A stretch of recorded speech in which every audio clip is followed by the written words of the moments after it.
Assalamualaikum warahmatullahi wabarakatuh. Waalaikumsalam warahmatullahi wabarakatuh.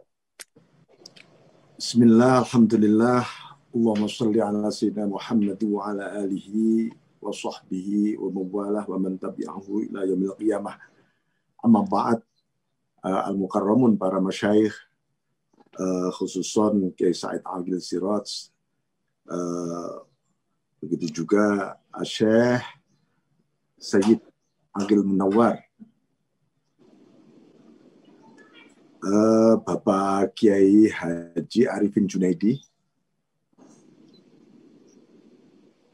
ini sahabat saya, bukan murid saya. Beliau ini sahabat saya luar biasa. Santri. Alhamdulillah kita bisa bersilaturahim kembali. Jadi Pak Kiai Arifin Junaidi menghantar, Profesor Kiai Haji Said Agil Munawar juga sudah menghantar luar biasa. Dan saya hanya ingin bagaimana kita ini dihantar menuju satu gerbang. Nah, selanjutnya kita memasuki gerbang ini. Saya lanjutkan ya. Halo? Ya. Ya. Jadi di dalam biar gitu aja.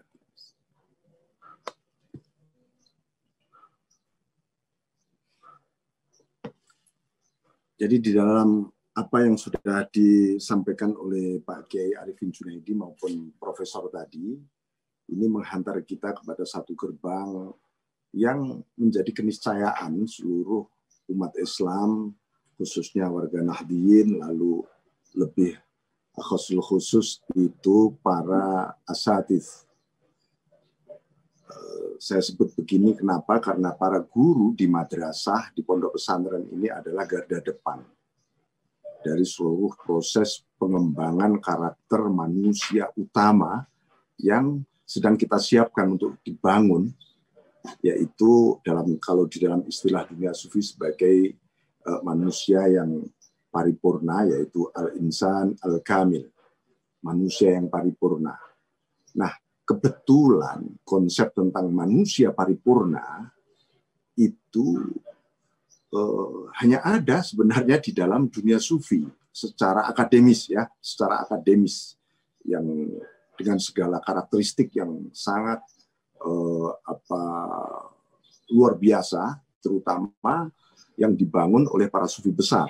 Misalnya kalau Imam Ghazali, beliau membangun sebuah silabus pendidikan tentang manusia paripurna ini melalui kitabnya Al-Ihya atau Ihya Ulumuddin, yang saya kira di seluruh pesantren di Indonesia itu dipelajari. Itu adalah silabus bagaimana beliau mensistematisir pendidikan spiritual, pendidikan manusia yang menjadi mission daripada agama yang dibawa oleh Rasulullah SAW ini, ya, sebagaimana yang dibangun oleh Al-Ihya.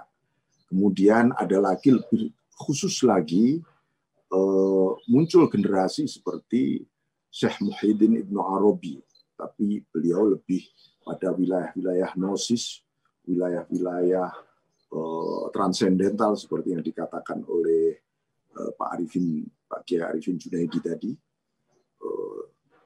Nah, kita di sini sekarang sekian abad kemudian mendapatkan sebuah warisan besar. Dan di Indonesia ini yang boleh disebut menerima warisan besar ini, ya tentu saja para ulama, para kiai. Warisan besar dari Rasulullah SAW yang disebut al-ulama warathatul anbiya.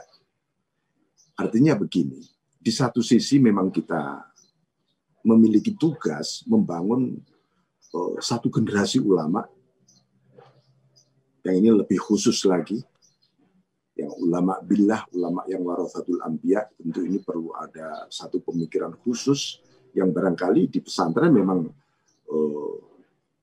selama ini secara umum ya di pondok pesantren, tapi memang ini secara khusus dimulainya muncul Ma'had Ali misalnya. Tujuannya ya untuk mengkader cara pandang, bukan cara pandang, karakteristik kepribadian ulama yang warathatul anbiya sebenarnya. Tapi ini kita kan masih terus berjuang betul. Nah, ada lagi yang secara umum. Secara umum artinya ya di seluruh pendidikan kita, baik yang ada di pesantren maupun di luar pesantren. Nah, ini memiliki tanggung jawab besar karena proses regenerasi yang akan datang ini bukan sekadar oh ya itu urusan masa depan, bukan. Karena Allah juga akan mempertanyakan itu kepada kita. Kita sendiri akan mempertanggungjawabkan besok di akhirat. Ya, salah satu contoh misalnya ada beberapa kesempatan kita sampaikan ketika kita berhadapan dengan majelis para asatidz, para guru. Ya. Saya sering bertanya kepada para guru agama. Ini sebenarnya bukan hanya guru agama, ya seluruh guru. Pertanyaannya, apakah kalian setiap habis sholat itu mendoakan murid-murid Anda? Mereka rata-rata, wah kita kalau berdoa itu ya muslimin, muslimat, mukminin, mukminat saja.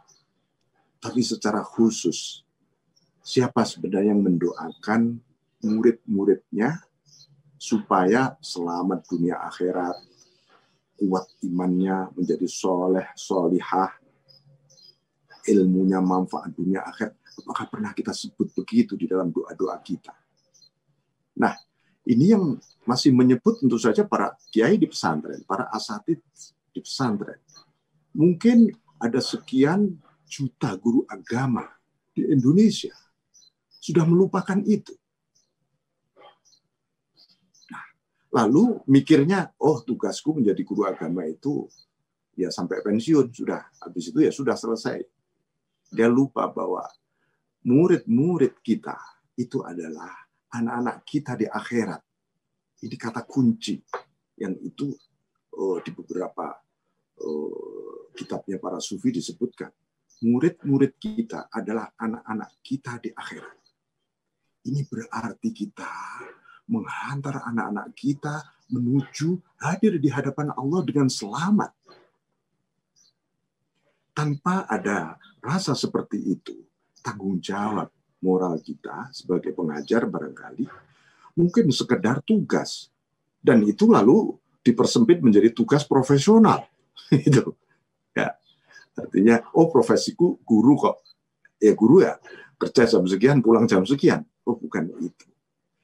Para kiai-kiai dahulu, para ulama-ulama dulu, bagaimana menghantar anak didiknya ini selamat besok ini di hadapan Allah. Kalau perlu saya besok akan berdebat dengan para malaikat untuk supaya selamat, nggak ada satupun murid saya di neraka. Kan begitu. Itu para ulama yang warathatul anbiya seperti itu. Nah, ini dunia sufi sebenarnya yang mengelaborasi nilai-nilai seperti itu. Maka secara mendasar kita diajari ta'limul muta'alim. Mbah Hashim, Hadratus Syekh Hasyim Asy'ari juga menulis kitab Ta'limul Muta'alim.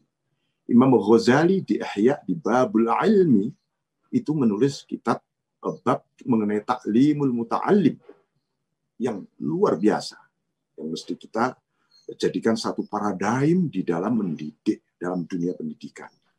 Nah, ini oleh karena itu mungkin bukan hanya kita, tapi khususnya saya kira Ma'arif, ya, lembaga Ma'arif ini harus menjadi pelopor untuk pencerahan dunia menurut saya. Bagaimana modernisasi yang berujung pada globalization ini bukan berakhir dengan sebuah kehancuran. Jadi harus kita memiliki satu tema-tema besar, ya. Tema-tema tentang ketuhanan ini harus ada di garda depan.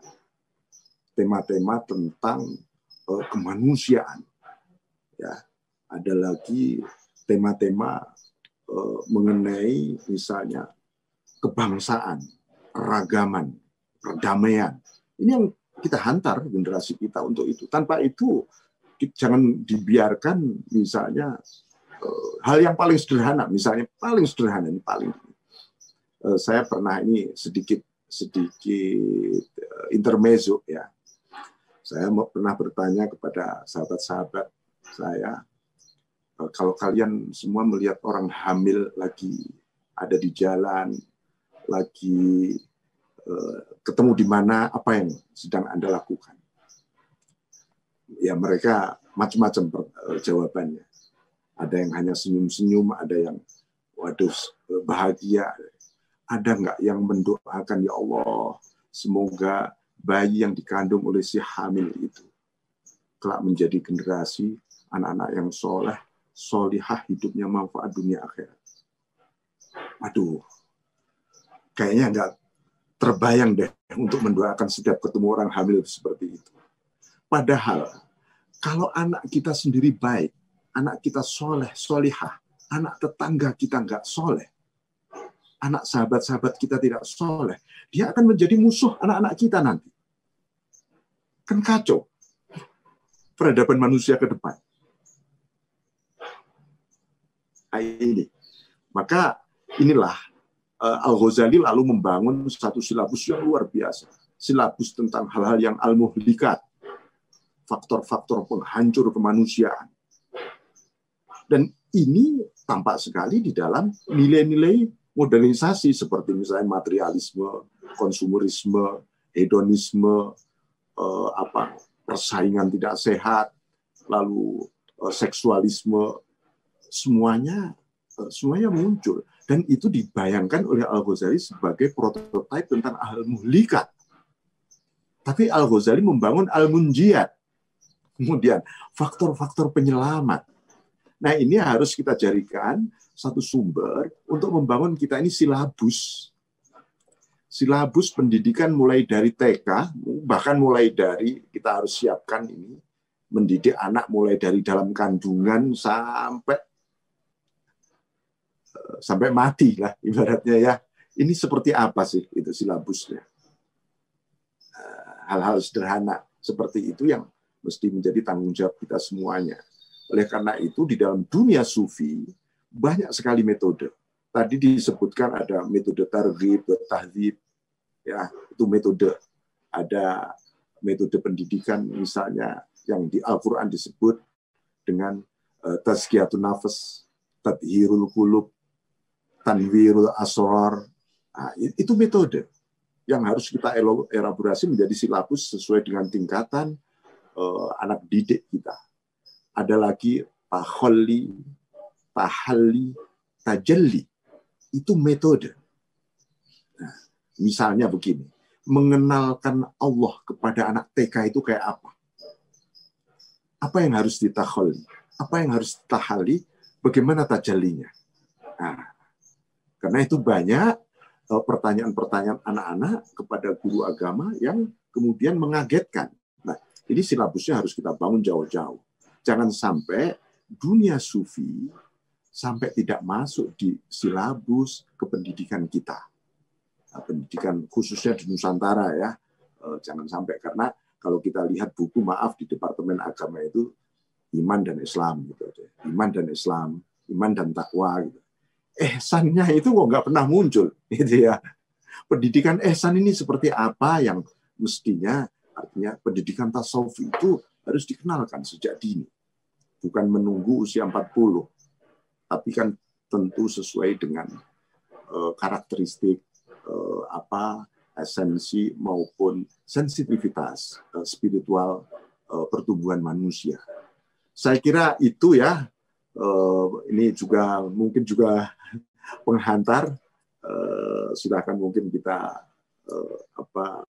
saya hanya melengkapi saja apa yang disampaikan oleh Profesor dan Pak Kiai Arifin tadi.